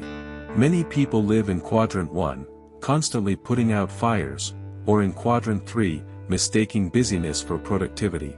The matrix shows that the most successful, peaceful people live mostly in Quadrant 2, where their actions are proactive, not reactive. To use the matrix effectively, start each morning or week by listing all your tasks, large and small. Then categorize them honestly into the 4 quadrants. Ask yourself, is this truly important to my long-term goals or just something that feels urgent? What would happen if I didn't do this today? Could someone else handle this task? Does this activity align with the person I want to become? Once you've sorted your list, make your schedule reflect your priorities. Block time in your calendar for Quadrant 2 tasks, the ones that nourish growth but rarely shout for attention. Protect this time fiercely. These are the habits that build your future: exercise, strategic thinking, learning, creative work, and nurturing relationships. For Quadrant 1 tasks, act swiftly and efficiently, but afterward, take a moment to reflect on how you can prevent similar crises. Often, emergencies happen because Quadrant 2 was neglected, like failing to plan ahead, rest, or communicate. For Quadrant 3, practice delegation and boundary setting. It can be uncomfortable at first, especially if you're used to saying yes to everyone. But remember, every yes to someone else's urgency is a no to your own priorities. And for Quadrant 4, gently cut out what drains your energy without adding joy or value. Replace mindless scrolling with mindful stillness or creative hobbies. The Eisenhower matrix is more than a time management tool, it's a philosophy of living consciously. It reminds you that your attention is your most valuable resource. When you focus on what truly matters, stress decreases, clarity increases, and your sense of purpose strengthens. Over time, you'll notice a profound shift. You'll stop feeling like life is happening to you and start realizing it's happening for you, and you are the one steering the direction. You become both productive and peaceful, not because you do more, but because you're finally doing what matters most. Mindful walking meditation. Mindful walking meditation is one of the simplest yet most profound mindfulness practices available. It transforms the ordinary act of walking into a living meditation, a chance to reconnect with your body, your breath, and the present moment. Unlike seated meditation, walking meditation invites movement and awareness to merge. It reminds you that mindfulness is not limited to quiet stillness, it can be found in motion, in each step, in the rhythm of life itself. At its core, mindful walking meditation means walking slowly and attentively, with full awareness of every step. It's about being where your feet are. In everyday life, we often walk on autopilot, hurrying to the next place, lost in thoughts, worries, or distractions. We move, but we're not truly present. This practice reverses that pattern. It brings attention back to the simple miracle of walking, grounding you in the here and now. The beauty of this meditation is its accessibility. You don't need special equipment, a yoga mat, or even a quiet room. You can practice it indoors, in your garden, or in a park. All you need is your body and a willingness to slow down. To begin, find a safe, open space where you can walk back and forth or in a small circle. Stand still for a moment before starting. Feel your feet touching the ground. Notice the weight of your body supported by the earth. Take a deep breath in, and slowly exhale. Let your shoulders drop. Feel your spine lengthen and your awareness settle into your body. Now, start walking slowly. As you take each step, focus on the sensation of your feet meeting the ground, the heel touching first, then the sole, then the toes lifting off. Pay attention to how your muscles and joints move. Notice the subtle shifts in balance, the rhythm of your breath, the texture of the floor or earth beneath you. You might silently label your steps as lifting, moving, placing, a classic instruction in Buddhist walking meditation. This helps anchor your mind and prevent it from wandering. The goal is not to reach a destination, but to fully arrive in each moment. Your mind will wander, that's natural. When it does, simply notice it without judgment and gently bring your attention back to the feeling of your feet touching the ground. Each step becomes a gentle reminder to return to presence. Breathing and walking go hand in hand. You can coordinate your breath with your steps, for example, inhale for 3 steps, exhale for 3 steps. Or you can simply let your breath flow naturally and observe it as it moves in and out. The rhythm of breath and movement harmonizes the body and calms the mind. As you continue walking, open your senses. Notice the air on your skin, the sounds around you, the colors and shapes in your environment. If you're outside, listen to birds, rustling leaves, or distant traffic. If indoors, notice the quiet hum of space. You're not analyzing these sensations. You're just observing them as they are, moment by moment. Over time, something begins to shift. The racing thoughts that usually occupy your mind start to settle. You feel more grounded, more alive, more peaceful. Walking meditation helps regulate your nervous system, it reduces stress, lowers anxiety, and increases clarity. Because you are moving, it's especially beneficial for people who find traditional sitting meditation difficult. One of the deeper lessons of mindful walking is impermanence. With every step, something changes, your weight shifts, your balance adjusts, your breath flows. It's a living reminder that everything in life is constantly moving and evolving. This awareness cultivates acceptance. You begin to let go of the need to control every outcome and instead learn to flow with the natural rhythm of life. Mindful walking meditation can also be integrated into daily life. You don't need to carve out a long session. Even walking from your car to your front door can become a brief practice. The key is to walk with awareness. Notice your posture, your breathing, your surroundings. With time, every walk becomes an opportunity to reconnect with yourself. If you're feeling overwhelmed, anxious, or disconnected, mindful walking can bring you back to your body. It's a reminder that peace isn't somewhere far away, it's available right beneath your feet. You just have to slow down enough to feel it. This practice is also a metaphor for life. Every step is progress, even when it's small. Every breath is renewal. Mindful walking teaches patience, humility, and gratitude, for the body that carries you, for the earth that supports you, for the simple act of being alive. In the end, mindful walking meditation is not about reaching enlightenment or mastering a technique. It's about returning, again and again, to the present moment, one step at a time. And in that return, you discover that peace isn't something to chase. It's something you create, with every mindful step you take. Somatic experiencing, Peter Levine's trauma work. Somatic experiencing is a body-based therapeutic approach to healing trauma, developed by Dr. Peter Levine, a psychologist and biophysicist whose work revolutionized how we understand and treat emotional pain. His core insight is both simple and profound. Trauma is not stored in the mind, it's stored in the body. When overwhelming experiences are not fully processed, the body holds on to the energy, tension, and survival responses that were never completed. Somatic experiencing, SE, helps release the trapped energy gently, allowing the nervous system to return to balance and safety. To understand this method, we first have to look at how the body responds to danger. Every living creature has built-in survival instincts: fight, flight, or freeze. When faced with a threat, the body releases stress hormones, tightens muscles, and prepares to act. In nature, animals complete these responses naturally. After escaping danger, they shake, tremble, or breathe heavily to discharge the leftover energy, then return to calm. Humans, however, often interrupt this process. When trauma happens, whether it's an accident, abuse, loss, or even years of emotional neglect, we may freeze instead of fight or flee. Our bodies stay stuck in that incomplete response.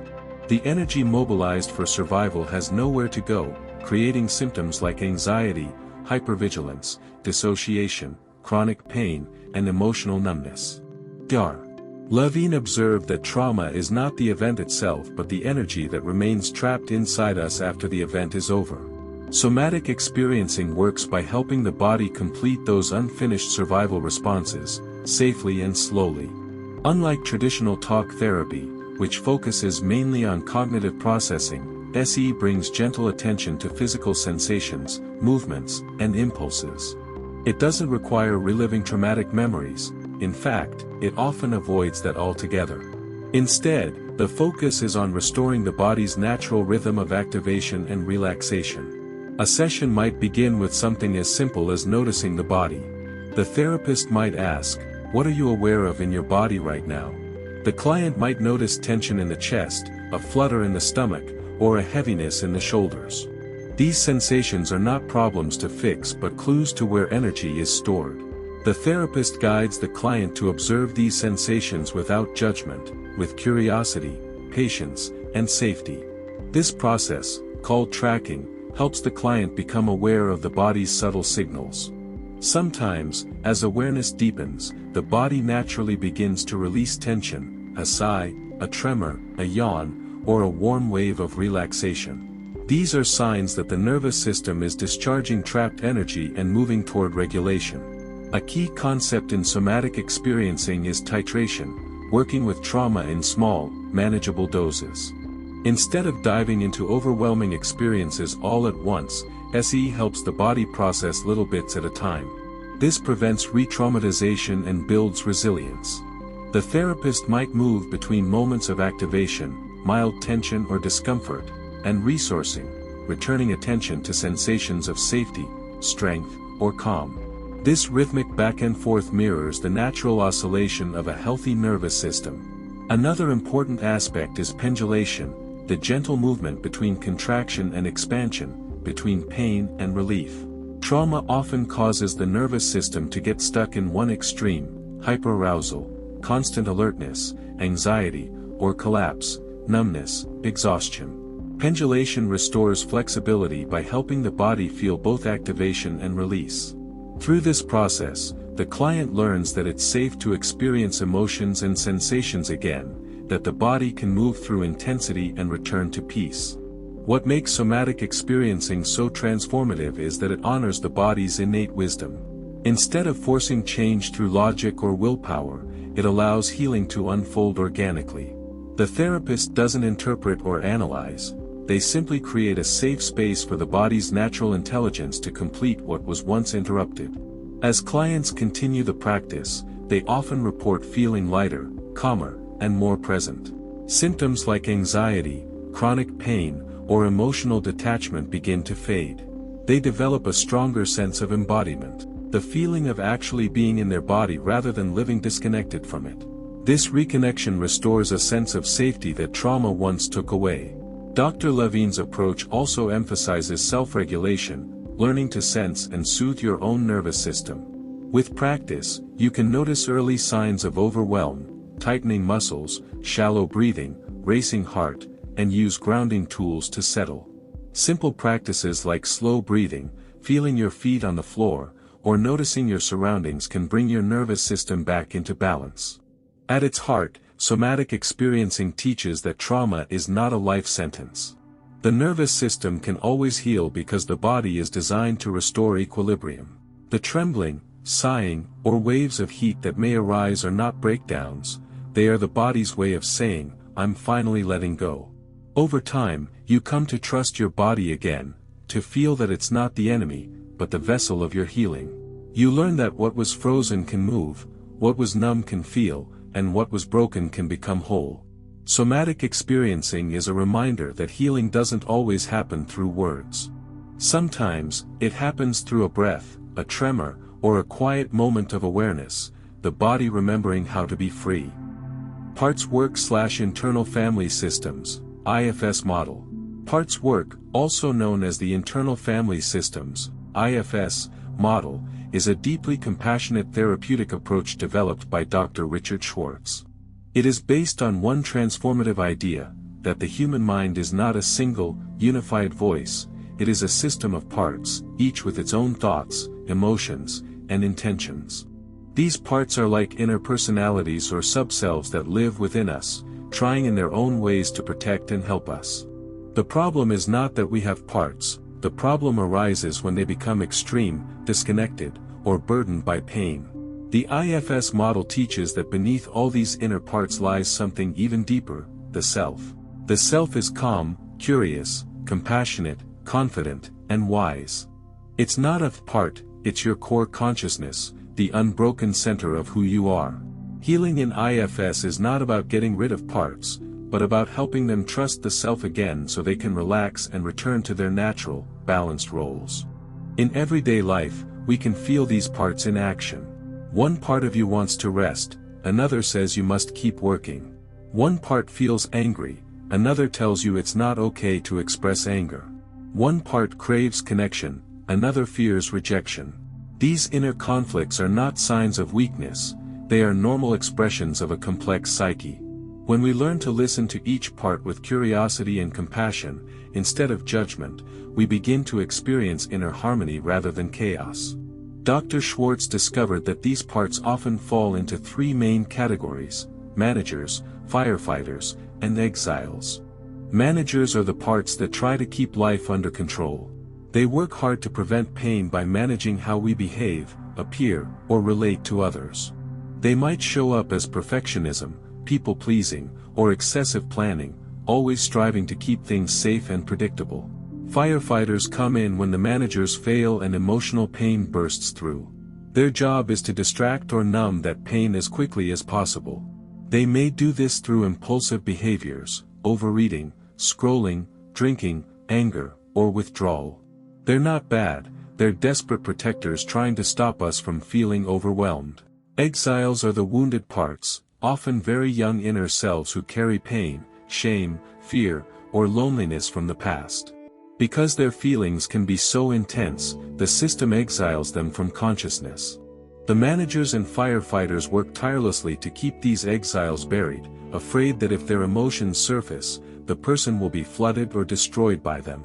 IFS helps us understand that all these parts are doing their best, even when their strategies are harmful. None of them are bad. They all emerged for a reason, usually in childhood, to protect us from pain, rejection, or danger. But what protected us then can limit us now. Healing begins when we approach these parts with compassion instead of criticism. A typical IFS process might begin with noticing an inner voice or feeling. Instead of pushing it away, you get curious. You might ask, what does this part want me to know? Or, what is it afraid would happen if it didn't do its job? These simple questions help the part feel seen and respected, which is the first step toward healing. As you listen, something powerful happens, the self begins to emerge.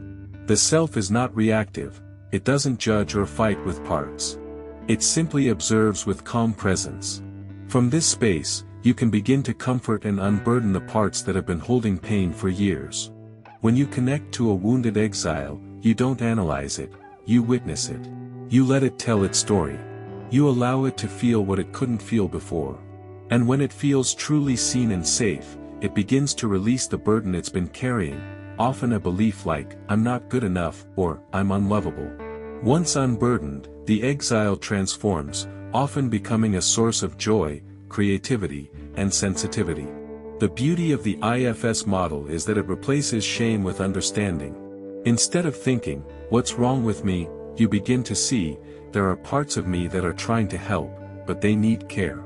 This shift turns inner conflict into inner compassion. You can practice parts work on your own by slowing down and noticing your internal world. When you feel tension, ask, which part of me feels this? Give that part a name or image. Acknowledge it gently, I see you. You're trying to protect me. You don't have to fix it, just listen. Over time, your parts begin to trust that yourself is there to guide them. The more self-led you become, the less reactive and fragmented you feel. Decisions become clearer. Relationships become easier. You stop being dominated by fear, anger, or shame because you understand where they come from, and you can meet them with love. In the end, Heart's work is not about changing who you are, it's about reuniting all the pieces of yourself that became separated along the way. You realize that every voice inside you, even the ones that once caused chaos, was simply trying to protect you in the only way it knew how. Through patience, presence, and compassion, those parts can finally rest. You become integrated, not perfect, but whole. The Four Agreements, Don Miguel Ruiz. The Four Agreements, written by Don Miguel Ruiz, is a modern spiritual classic rooted in ancient Toltec wisdom. It offers four simple yet profound principles for living with inner freedom, integrity, and peace. At first glance, these agreements may seem straightforward, but when practiced deeply, they transform how you see yourself, others, and the world. They are less about adopting new beliefs and more about unlearning the unconscious agreements you've made with fear, shame, and limitation. Ruiz begins by explaining that we are all domesticated from childhood, conditioned by family, culture, and society to fit expectations. Through this process, we internalize thousands of rules and judgments about who we should be. These invisible agreements shape our identity and behavior, often keeping us trapped in guilt, self-doubt, and emotional suffering. The way to reclaim our personal freedom, Ruiz teaches, is to consciously create new, empowering agreements with ourselves. The first agreement is be impeccable with your word. Impeccable means without sin, and in this context, sin means going against yourself. Words are powerful tools, they can create or destroy, heal or wound. Being impeccable with your word means speaking with truth, integrity, and kindness, both to others and to yourself. It means refusing to use language to gossip, manipulate, or spread negativity. Most importantly, it means ending the inner habit of self-criticism. Many of us use our words as weapons against ourselves. I'm not good enough, I'll never succeed, I always fail. Each time we repeat those phrases, we reinforce an agreement of unworthiness. When you choose your words consciously, you rewrite those agreements. You become the author of your reality rather than a victim of your thoughts. The second agreement is don't take anything personally. This one is deceptively powerful. Ruiz teaches that nothing others do is truly because of you, it's a reflection of their own perceptions, wounds, and beliefs. When someone criticizes or rejects you, they're expressing their inner world, not a universal truth. Taking things personally turns other people's pain into your own. When you stop doing this, you gain immense emotional freedom. You stop being tossed around by others' moods or opinions. Whether someone praises you or insults you, you remain centered, because your worth no longer depends on external validation. As Ruiz says, when you are immune to the opinions of others, you won't be the victim of needless suffering. The third agreement is don't make assumptions. The mind loves to fill in the blanks. When we don't have information, we make up stories about what others think, feel, or intend. These assumptions often cause misunderstandings, conflict, and unnecessary pain. You might assume a friend is upset with you because they didn't reply, or a colleague disrespected you because of a tone in their voice. In truth, most of our assumptions are projections of our own fears and insecurities. The antidote, Ruiz teaches, is simple: ask questions. Communicate clearly. If you don't understand something, seek clarity instead of creating drama. This agreement promotes honesty and openness in relationships. It reminds you that truth dissolves confusion, while assumption feeds it. The fourth agreement is always do your best. This is the agreement that brings the others to life. It doesn't mean striving for perfection, it means doing the best you can in each moment, given your circumstances, energy, and awareness. Some days your best will be full of enthusiasm and focus, other days, your best will simply be getting out of bed. When you do your best, you silence the inner critic. You stop judging yourself for what you didn't do perfectly. You stop regretting the past or fearing the future. You live fully in the present, knowing that your effort, not the outcome, defines your integrity. Ruiz writes, when you do your best, you learn to accept yourself. These four agreements work together like a compass for the soul. Being impeccable with your word keeps your energy pure. Not taking things personally protects your peace. Avoiding assumptions strengthens your relationships. Doing your best ensures you live with intention rather than guilt. Practicing them isn't easy, it requires awareness and repetition. But over time, these principles dissolve the old agreements that create suffering. You begin to see that you are not the voices of fear or doubt in your head. You are the awareness behind them, the part of you capable of choosing truth, love, and freedom. Don Miguel Ruiz calls this process, breaking the spell of domestication. Each new agreement you make with yourself breaks an old one made with fear. You stop living in a dream of judgment and awaken to a dream of personal freedom. Ultimately, the Four Agreements is not just a philosophy, it's a daily practice of liberation. When you live by these principles, you no longer seek perfection from life or others. You seek presence, authenticity, and peace within yourself. The 1% Improvement Rule. The 1% Improvement Rule is one of the simplest yet most powerful ideas in personal growth and productivity. Popularized by author James Clear in Atomic Habits, it is based on a profound truth: small, consistent improvements, compounded over time, create extraordinary results. It's the opposite of the all-or-nothing mindset that causes so many people to burn out or give up. Instead of trying to change everything overnight, the 1% rule teaches you to focus on making things slightly better, just 1%, each day. At first, 1% doesn't sound like much. It's almost invisible. But that's the point. 1% is manageable, non-threatening, and sustainable. It doesn't trigger the brain's resistance to change. It's a promise you can actually keep. The magic lies in compound growth, the same principle that makes small financial investments grow exponentially over time. Improving just 1% every day may seem insignificant, but over the course of a year, that adds up to being 37 times better than when you started. That's the hidden power of consistent progress. The 1% rule also changes how we relate to success. Most people overestimate the importance of big breakthroughs and underestimate the power of daily discipline. They wait for the perfect moment, the new year, the promotion, the right mindset, before taking action. But growth doesn't come from occasional massive effort, it comes from steady, intentional repetition. Progress is built in the small moments when no one is watching, the times you choose to practice, learn, or stay consistent instead of giving up.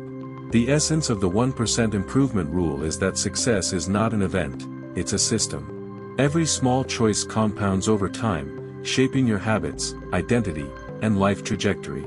Eating one healthy meal doesn't change your health, but repeating that decision daily does. Reading one page doesn't make you wise, but reading a little every day does. Saving $1 doesn't make you rich, but saving regularly builds wealth.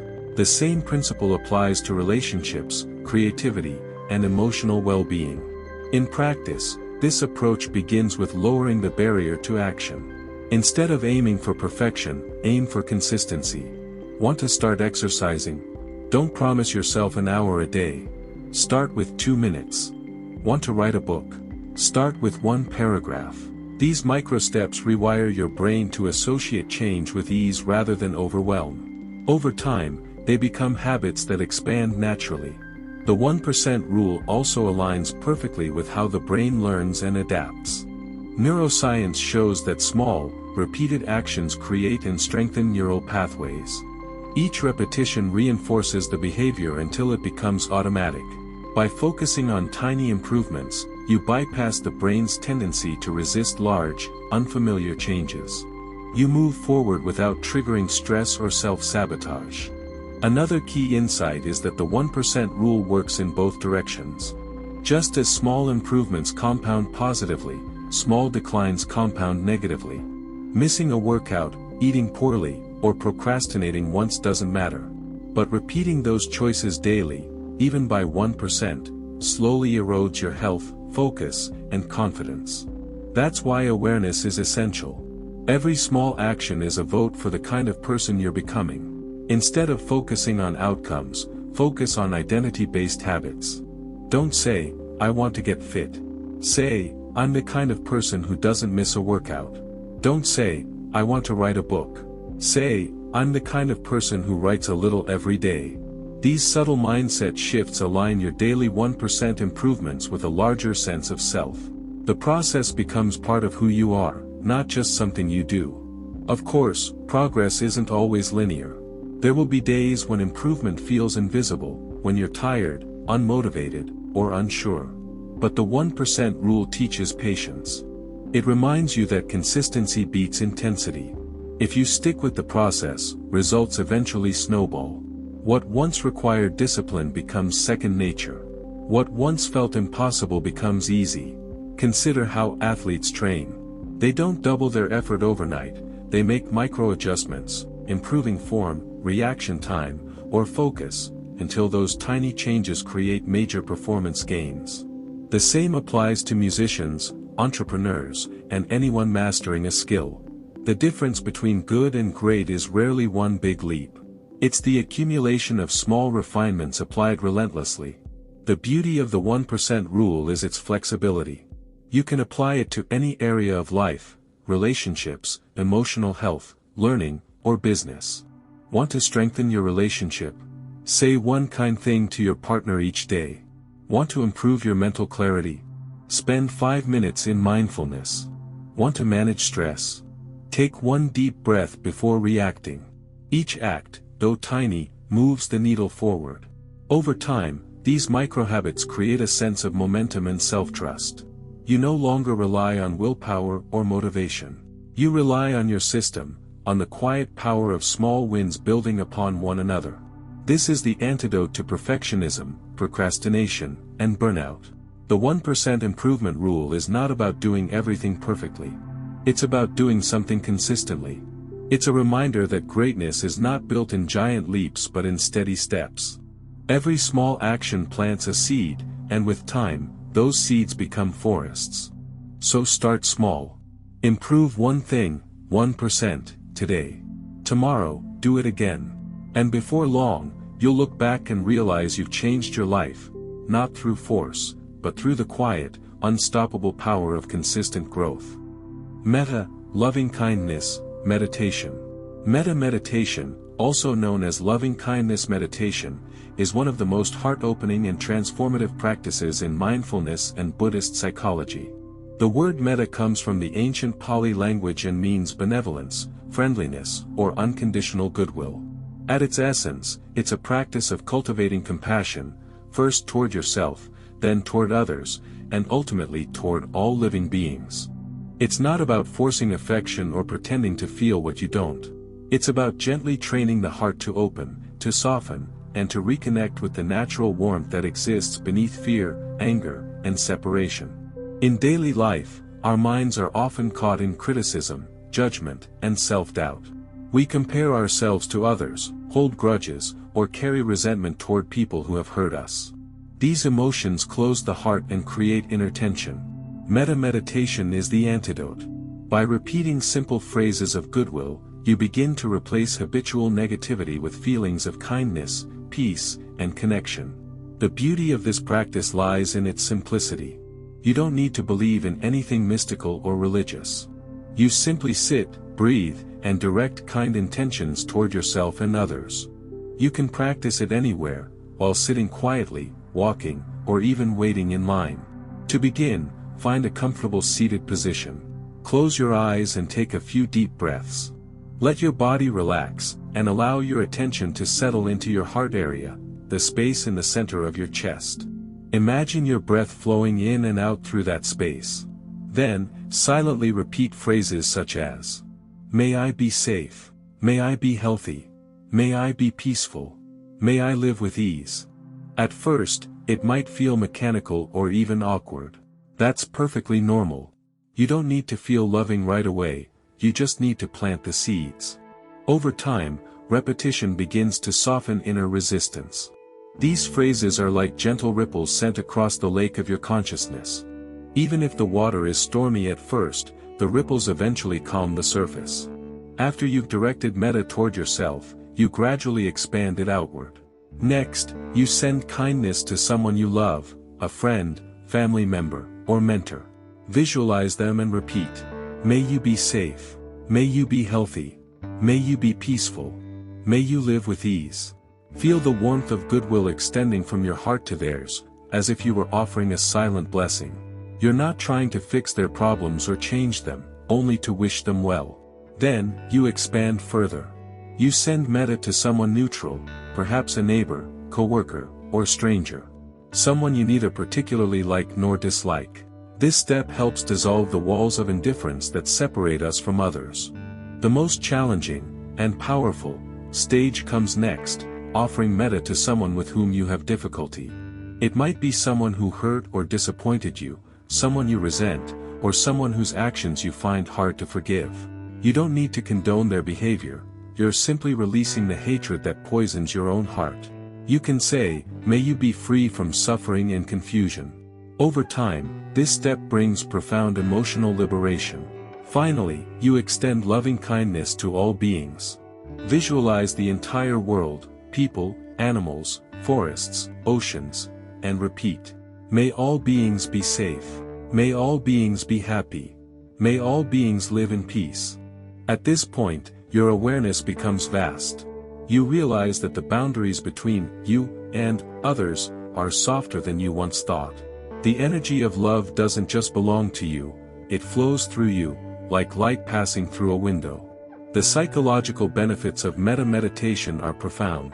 Research shows it increases positive emotions, reduces anxiety, and strengthens empathy and resilience. It literally rewires the brain's emotional centers, increasing activity in areas associated with compassion and joy. Practicing metta also improves relationships, as it helps you respond to others with patience rather than defensiveness. But the deeper transformation is spiritual. Metta reveals that love is not something you have to earn or chase, it is your natural state. When you peel away fear, resentment, and self-criticism, what remains is a quiet, radiant kindness that belongs to everyone. That doesn't mean you'll always feel serene. Some days, metta will bring up grief or anger that has been buried. This is part of the healing process. When those feelings arise, meet them with the same compassion you offer others. You can say, "May I be gentle with this pain." Every emotion, even sorrow, becomes an opportunity to practice love. Over time, metta transforms how you move through the world. You stop seeing people as enemies or obstacles. You begin to sense the shared vulnerability and longing in everyone you meet. The stranger on the street, the difficult colleague, the wounded part of yourself, all are worthy of compassion. In the end, metta meditation is not just a technique, it's a way of being. It teaches you to meet life with an open heart, not because everything is perfect, but because love itself is the most powerful response to imperfection. Start small. Begin with one phrase, one breath, one moment of kindness. As you do, you'll notice that the warmth you send out to others always circles back, healing, softening, and expanding your own heart. Boundary setting practice. Boundary setting practice is one of the most essential, yet often misunderstood, tools for emotional health, confidence, and meaningful relationships. A boundary is not a wall meant to shut others out, it's a bridge that defines where you end and where others begin. Boundaries are how you communicate your values, needs, and limits in a respectful way. They protect your time, energy, and emotional well-being, helping you live from self-respect rather than resentment. Most people struggle with boundaries because they were never taught that it's okay to have them.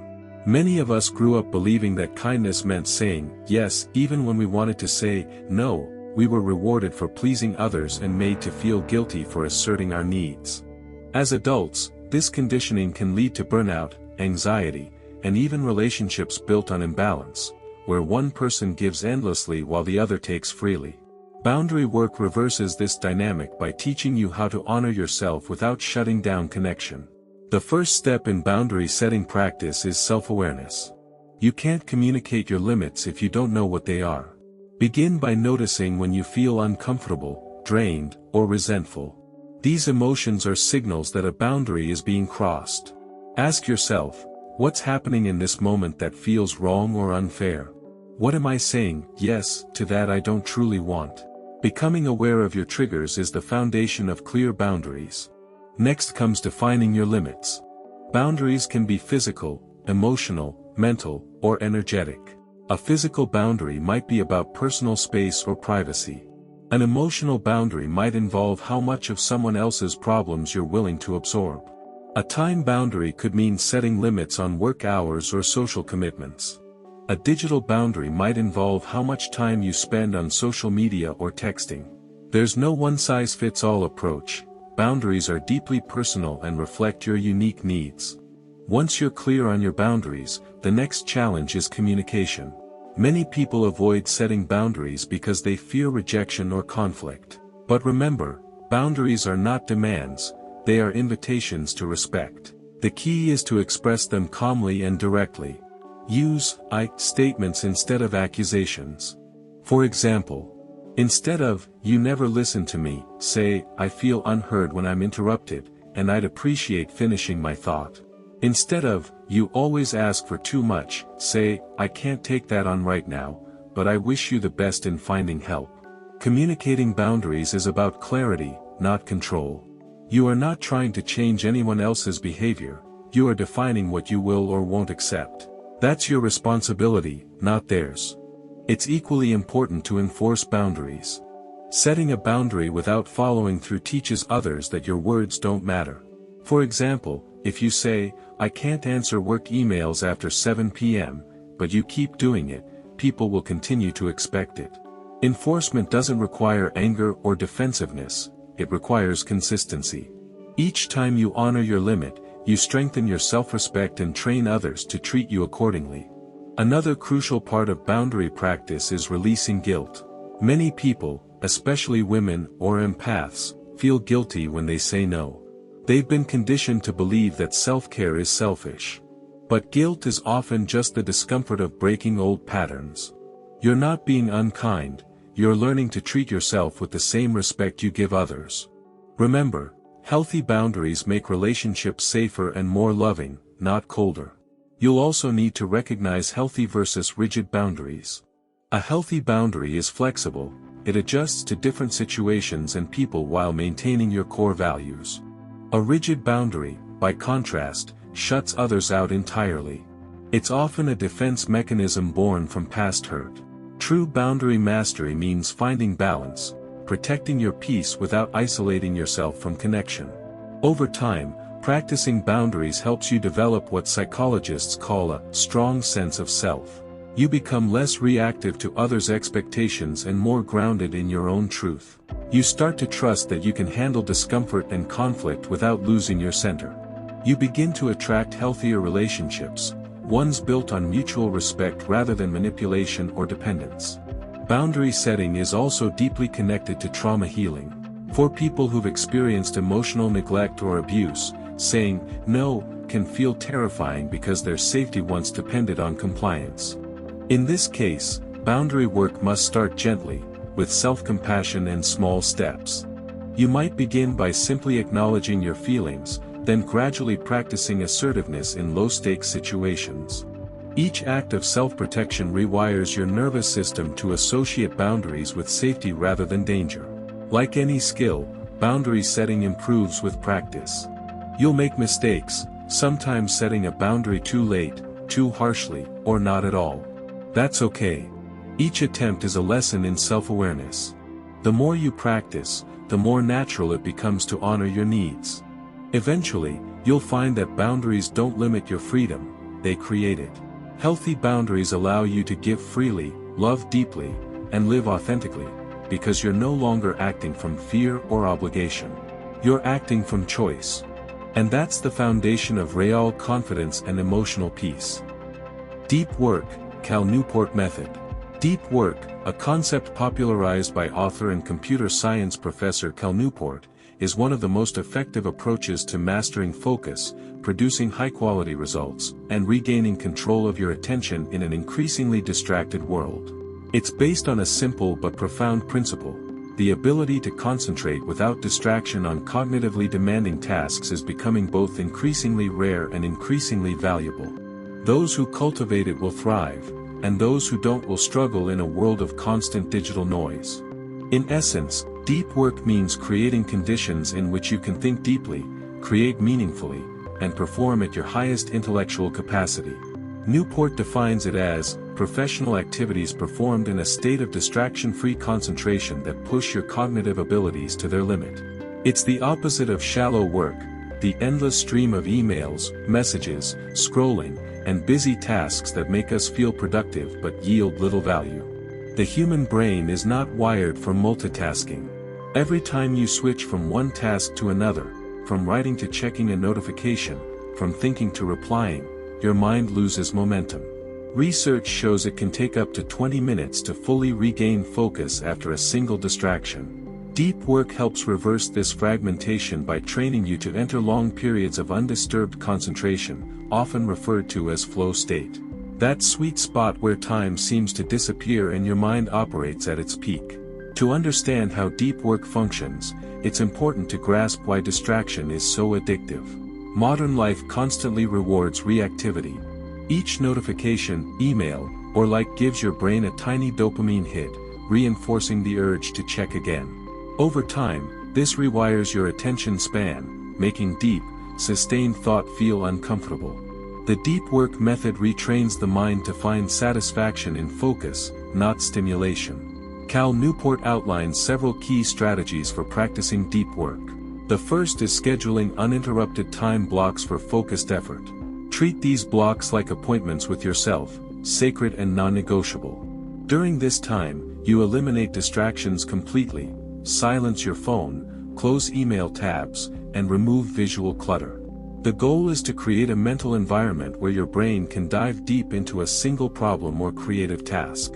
The second strategy is embracing boredom. In the digital age, people reach for their phones at the slightest hint of discomfort or stillness.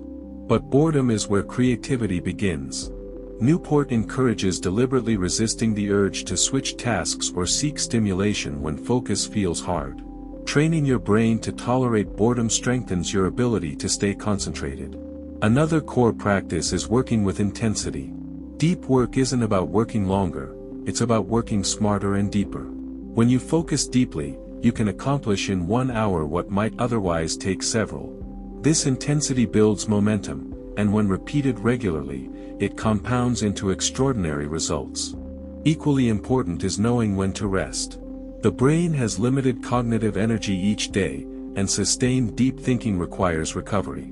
Newport recommends ending work at a set time and engaging in downtime that restores mental clarity, walking, exercising, reading, or spending time in silence.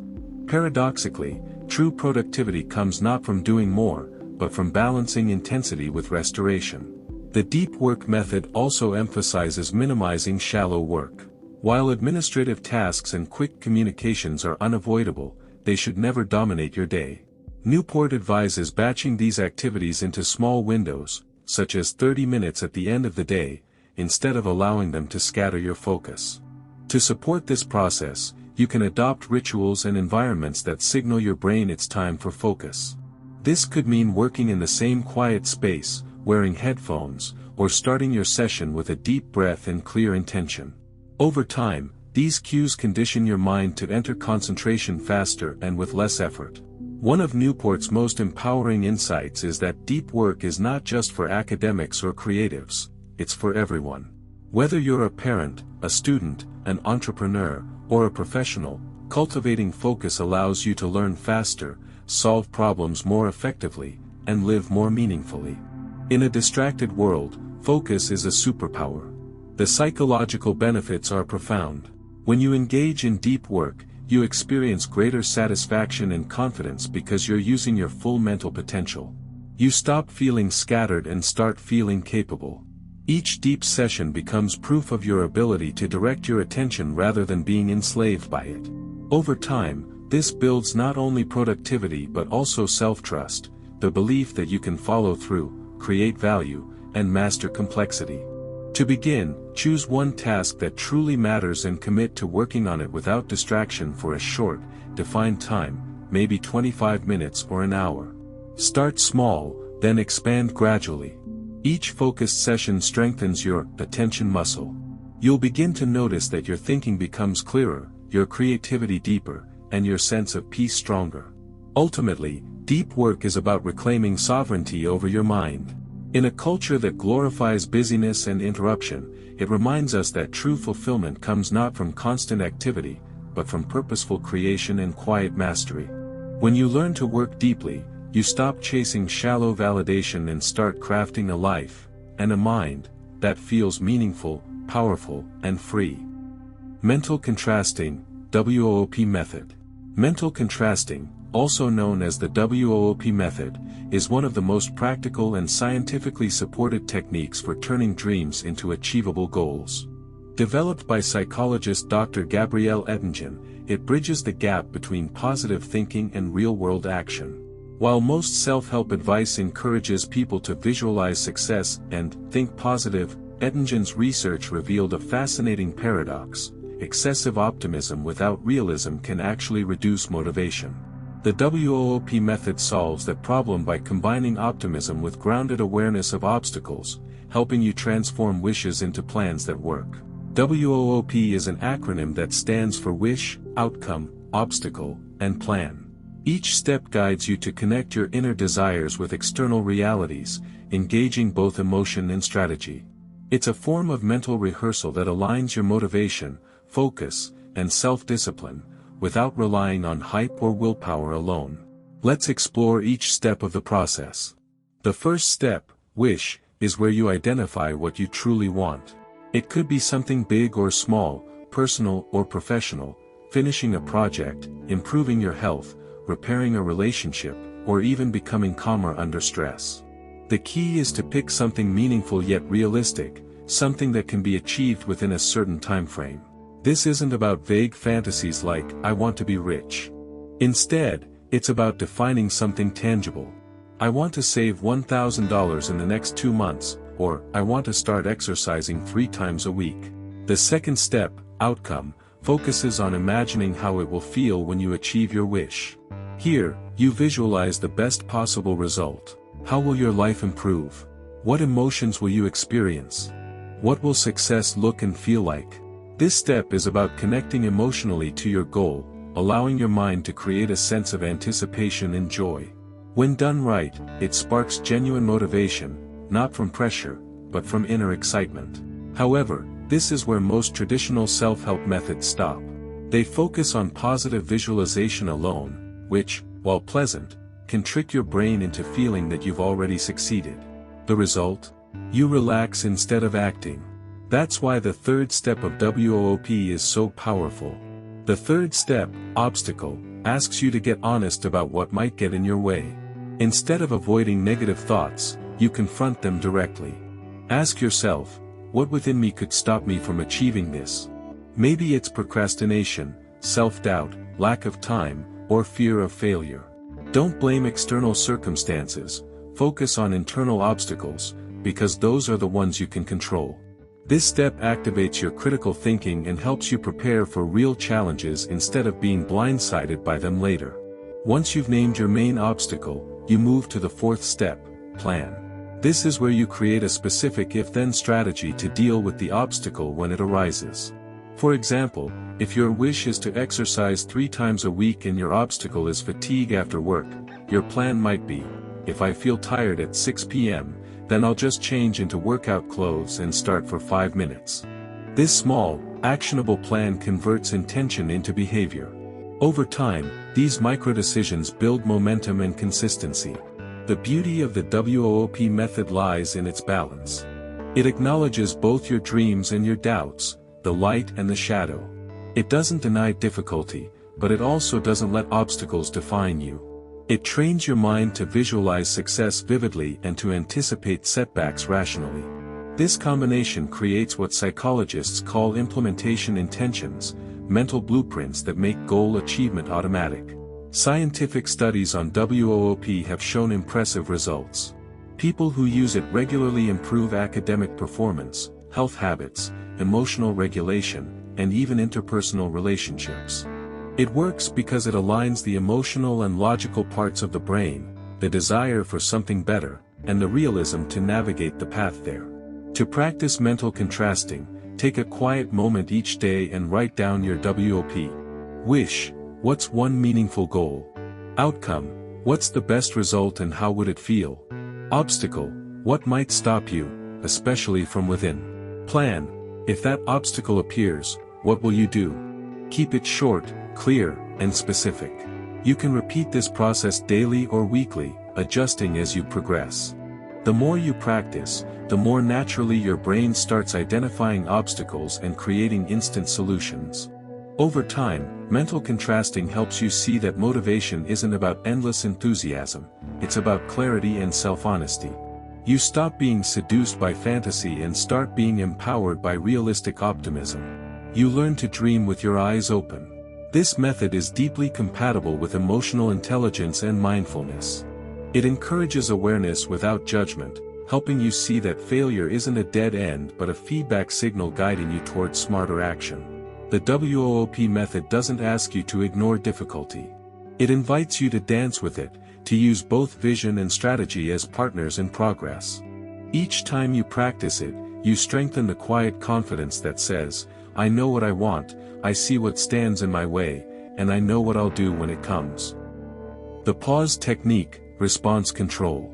The pause technique, sometimes called response control, is one of the simplest yet most powerful tools for emotional intelligence, self-regulation, and conscious communication. It's the practice of creating a small gap, a deliberate pause, between what happens to you and how you choose to respond. While it may sound like a tiny act, this pause can completely transform your relationships, decision-making, and sense of peace. Most people live in what can be described as reactive mode. Something happens, someone criticizes you, traffic slows down, your child ignores you, and you react immediately, often from emotion rather than intention. You snap, defend, withdraw, or make a decision you later regret. These reactions are driven by the brain's survival system, particularly the amygdala, which processes threat and triggers fight, flight, or freeze responses. The pause technique interrupts this automatic loop, allowing the prefrontal cortex, the rational, wise part of your brain, to take charge. When you pause, you give yourself a moment to breathe, to regulate your body, and to gain perspective before responding. You shift from being controlled by the situation to choosing your role within it. Viktor Frankl, a psychiatrist and Holocaust survivor, summarized this beautifully: between stimulus and response, there is a space. In that space is our power to choose our response. In our response lies our growth and our freedom. The pause technique is that space, the place where awareness meets freedom. Practicing the pause begins with awareness of your triggers. Notice the moments when you feel your body tighten or your thoughts speed up, irritation during a meeting, anxiety in an argument, or frustration while waiting. These sensations are signs that your nervous system is activating a stress response. When you catch yourself in that moment, take one conscious breath. That breath alone starts to calm your physiology and re-engage the rational mind. In that short pause, even 2 or 3 seconds, ask yourself a grounding question such as, what am I feeling right now? Is this reaction aligned with who I want to be? What outcome do I want from this situation? These questions shift your focus from instinct to intention. They remind you that your emotions are valid, but they don't have to dictate your behavior. The pause is not about suppression or pretending you don't feel upset. It's about creating space for choice. You can still express emotion, but with clarity and composure instead of chaos. For instance, instead of reacting to criticism with defensiveness, you might pause and say, I need a moment to think about that, or, I hear what you're saying, let's talk calmly. That single act can diffuse tension and prevent escalation. The technique also works beautifully in decision-making. When faced with a big choice, the impulse might be to act quickly, out of fear, excitement, or pressure. By pausing, you allow your intuition and logic to collaborate. You can ask, am I reacting or responding, or what's the long-term consequence of this choice? Often, clarity appears in stillness, not in urgency. Physiologically, the pause activates the parasympathetic nervous system, responsible for rest and recovery. Just a few seconds of conscious breathing lowers cortisol levels, steadies your heart rate, and brings oxygen back to the brain. Over time, this practice rewires your nervous system, making calm responses your default instead of impulsive ones. In relationships, the pause creates emotional safety. When people feel heard and respected rather than attacked, trust deepens. You can use this technique during conflict, parenting, or even everyday conversations. It communicates presence and maturity, a signal that you value understanding over reaction. To build this skill, start small. Each day, practice pausing for a few seconds before responding to texts, emails, or comments. Before entering a stressful situation, take one deep breath and set an intention like, I will respond thoughtfully, not react emotionally. With time, the pause becomes automatic, a silent superpower that keeps you grounded in chaos. The beauty of this technique is that it doesn't require years of training.